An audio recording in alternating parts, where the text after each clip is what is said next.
lafa ny toekarena kosa indray na dia nidina aza ny vidin'ny barilna petrôly eo amin'ny sehatra iraisam-pirenena dia tsy misy fiatraikany amin'ny vidin'ny solika eto amintsika izany.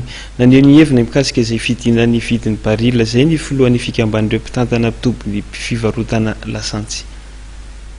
Nanao ny heviny mikasika ny fidinan'ny vidin'ny barilna ny filohan'ny GPGLSS. Raha izaho manokana aloha dia oza hoe zavatra ataoko hoe tsy nieritreretin'izaniza mihitsy raha nanomboka ny taona 2014 nidina an'izany barily zany amina izay vidiny amin'izao fotoana izao eo amin'ny $70 mahery kely eo zany zao ny vidin'ny barilina petrôly. Raha jerevana nefa raha ny fanadihadinana atao hatramin'izay amin'izao fotoana izao no tokony miakatra satria miditra amin'ny ririnina ny any ivelany, mandeha be da be ny consommation na pétrole zany eo amin'ny tsena iraisam-pirenena. Raha ny tena marina zany tsy tokony hitan'izany kanefa moa izany midina amin'izao fotoana izao noho ny antony maro samihafa.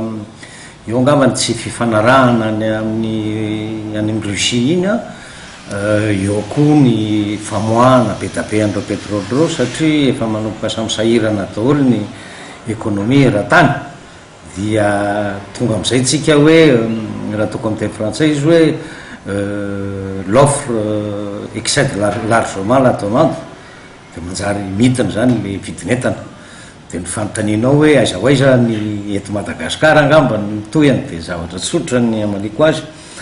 Ny eto Madagasikara zany misy compagnie pétrolière anankiefatra ary raha izay manokana mpivarotra solika any amin'ireny tobin-tsolika ireny dia mahita hoe mbola tsy nisy koa ohatran'izao ny fifaninanana tamin'ireo compagnie anankiefatra ireo.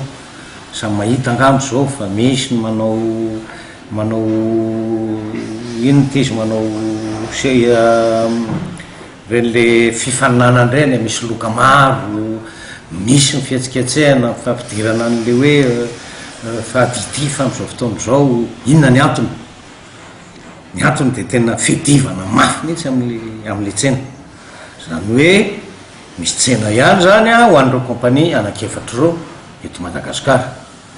Ary izay lafin'izay mametraka hoe atao zany zay iantsona mafy an'le client nefa kosa tsy natao mihitsy le ampidinana ny vidin'entana.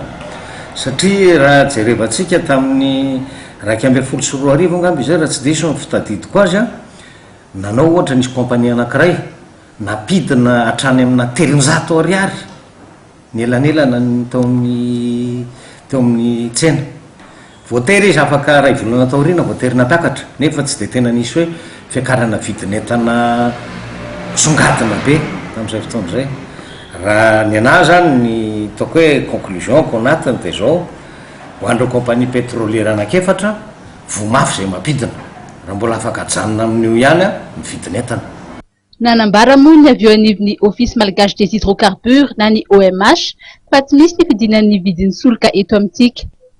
Be loatra raha ny fantatra ny elanelam-bindiny teo amin'ny vidin'ny solika ampiarina sy ny vidin'ny solika tena izy na ny vérité des prix. Na dia $50 aza ny barilna ny faran'ny volana Jona ary $70 izany ankehitriny dia atao anetsemana ny elanelana ny $70. Miena araka izany ny compensation omena ireo compagnie atsolika.